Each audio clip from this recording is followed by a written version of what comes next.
அடுத்ததாக மாண்புமிகு தகவல் ஒலிபரப்பு மற்றும் பாராளுமன்ற விவகாரங்களுக்கான இணை அமைச்சர் டாக்டர் எல் முருகன் அவர்களை உரையாற்ற அழைக்கிறோம்.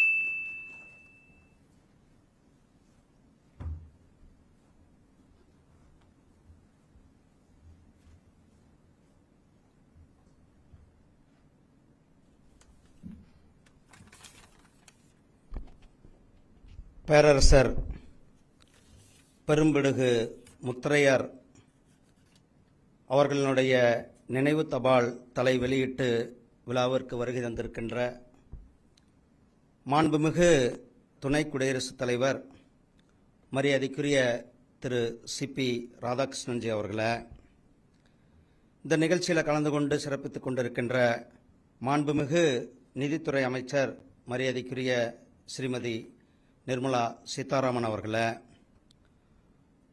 மாண்புமிகு துணை சேர்மன் ராஜ்யசபா மரியாதைக்குரிய திரு ஹரிவன்ஜி அவர்களே, மாண்புமிகு சட்டமன்ற உறுப்பினர் மரியாதைக்குரிய திரு நயினார் நாகேந்திரன் அவர்களே, இந்த நிகழ்ச்சியில் மேடையில் கலந்து கொண்டிருக்கின்ற மரியாதைக்குரிய ஐயா ஆர் விஸ்வநாதன் அவர்களே, திரு கே செல்வகுமார் அவர்களே, திரு பத்மா விருது பெற்ற திரு தாமோதரன் அவர்களே, இந்த நிகழ்ச்சியினுடைய அமைப்பாளர் ஆர்கனைசர் திரு டாக்டர் சந்திரசேகர் அவர்களே, திரு அரவிந்த் மேனன் உள்ளிட்ட இந்த நிகழ்ச்சிக்கு வருகை தந்திருக்கின்ற உங்கள் அனைவருக்கும் என்னுடைய அன்பு கலந்த வணக்கத்தை தெரிவித்துக் கொண்டு, மாண்புமிகு பாரத பிரதமர் மரியாதைக்குரிய திரு நரேந்திர மோடிஜி அவர்கள் ஆசாதி கா அம்ருத் மகா உற்சவம் 75வது சுதந்திர தினம் கொண்டாடும் பொழுது இந்தியா முழுவதும் இருக்கின்ற எண்ணற்ற அறியப்படாத தலைவர்களை வெளிக்கொண்டு வருவதற்கு ஒரு மிகப்பெரிய ஒரு முயற்சி எடுத்தார்கள். அந்த நேரத்தில் தமிழ்நாட்டு மட்டுமல்ல, இந்தியா முழுவதும் இருக்கின்ற அறியப்படாத தலைவர்களை வெளிக்கொண்டு வர வேண்டும் என்பதுதான் அவருடைய ஒரு மிக முக்கியமான எண்ணமாக இருந்தது. அதை செயல்வடிவம் கொடுத்தவர் மாண்புமிகு பிரதமர் திரு நரேந்திர மோடிஜி அவர்கள். இன்றைக்கு மாண்புமிகு நம்முடைய பிரதமர் திரு நரேந்திர மோடிஜி அவர்கள் பேரரசர் பெரும்பிடுகு முத்தரையர் அவர்களுக்கு தபால் தலை வெளியிடுவதற்கு அனுமதி கொடுத்த அவருக்கு உங்கள் சார்பாகவும் தமிழகத்தின் சார்பாகவும் மிகப்பெரிய ஒரு பாராட்டுகளையும் வாழ்த்துக்களையும் நன்றிகளையும் தெரிவித்துக் கொள்கின்றேன். சகோதரர்களே, முத்தரையர்கள் இந்த நாட்டில் ஒரு பெரிய அரசராக இருந்தவர்கள்.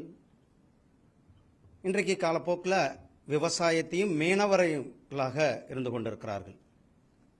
மாண்புமிகு பிரதமர் திரு நரேந்திர மோடிஜி அவர்கள் ஆட்சிக்கு வந்த பிறகுதான் மீனவர்களுக்கான ஒரு தனி அமைச்சகத்தை ஏற்படுத்தி கொடுத்து மீனவர்களுடைய நலனுக்காக கிட்டத்தட்ட முதல் முறையாக 60,000 கோடி ரூபாய்க்கு மேல நிதி ஒதுக்கியது நம்முடைய மாண்புமிகு பிரதமர் திரு நரேந்திர மோடிஜி அவர்களும் நம்முடைய நிதியமைச்சர் அவர்களும்.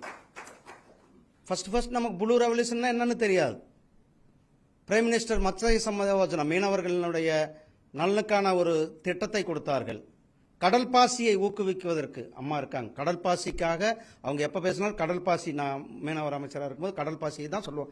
நம்மளுடைய கடலோரங்கள் இருக்கிற பகுதிகளில் நாம் நம்மளுடைய மீனவ சகோதரிகளுக்கு இந்த ஒரு ஆல்டர்னேட்டிவ் வேற ஒன்று நம்ம பண்ணணும் அப்படின்ட்டு கடல் பாசியை ஊக்குவிக்கிறதுக்கு தமிழ்நாட்டில் முதல் முறை, இந்தியாவில் வேற எங்கேயும் கொடுக்கல, கடல் பாசிக்காக ஒரு சிறப்பு ஸ்பெஷல் பார்க்க நம்மளுடைய ராமநாதபுரத்துக்கு கொடுத்தது நம்மளுடைய பிரதமர் திரு நரேந்திர மோடிஜி அவர்கள். அது மட்டுமல்ல, இன்னைக்கு என்னென்னமோ சொல்றாங்க, ஐயா பெரும்பிடுகு முத்தரையர் அவர்களுக்கு நாம் ஸ்டாம்ப் வெளியிட்டிருக்கோம். ஆனால் இன்னைக்கு 2 நாளைக்கு முன்னாடி பாராளுமன்றத்தில் சொல்றாங்க, யார் சொல்றா, அதாவது ஒரு குடும்பத்தை மட்டுமே முன்னிறுத்தவர்கள் சொல்றாங்க. அந்த குடும்பத்துக்காரங்க பேர்ல தான் பஸ் ஸ்டாண்ட் இருக்கும், அந்த குடும்பத்துக்காரங்க பேர்ல தான் நூலகம் இருக்கும், அந்த குடும்பத்துக்காரங்க பேர்ல தான் எல்லா கட்டிடங்களும் இருக்கும். ஆனால் அவங்க தேசியத்தில் வஉசி பாரி தலைவர்களை கொண்டு வர, ஆனால் நம்மளுடைய மாண்புமிகு பிரதமர் அவர்கள் தான் எல்லா இடத்துலையும் நம்மளுடைய தலைவர்களை கொண்டு சேர்ந்துட்டு இருக்கிறார். திருவள்ளுவருக்கு உலகம் முழுவதும் கலாச்சார மையங்கள் அமைத்துக் கொண்டிருக்கிறோம். உலகம் முழுவதும், ஒரு நாடு 2 நாடு அல்ல, திருவள்ளுவருக்கு கலாச்சார மையங்களை அமைத்துக் கொண்டிருக்கின்றோம். திருக்குறளை 35க்கும் மேற்பட்ட மொழிகளில் மொழிபெயர்க்கப்பட்டிருக்கிறது.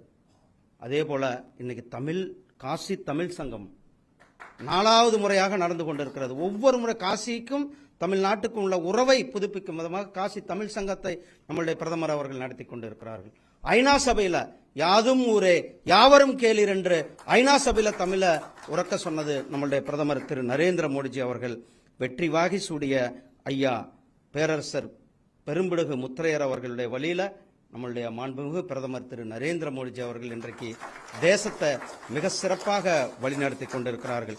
எப்படி 16க்கும் மேற்பட்ட போர்களில் வென்று வாகை சூடி வந்தாரோ ஐயா பெரும்பிடுகு முத்தையர் அவர்கள், அதே போல இன்றைக்கு நம்மளுடைய மாண்புமிகு பிரதமர் திரு நரேந்திர மோடிஜி ஐயா அவர்கள் உலகத்தை வென்று கொண்டிருக்கிறார்கள், உலக மக்களுடைய மனதை வென்று கொண்டிருக்கிறார்கள்.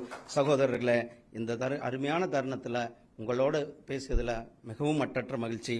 மாண்புமிகு குடியரசு துணைத் தலைவர் அவர்கள் இந்த நிகழ்ச்சிக்கு வந்து நம்மளுடைய தமிழ்நாட்டிற்கு தமிழ் மக்களுக்கு பெருமை சேர்த்த அவர்களுக்கும் என்னுடைய உங்கள் சார்பாக நன்றிகளை தெரிவித்துக் கொண்டு விடைபெறுகிறேன். நன்றி, வணக்கம். ஜெய்ஹிந்த், ஜெய் பாரத்.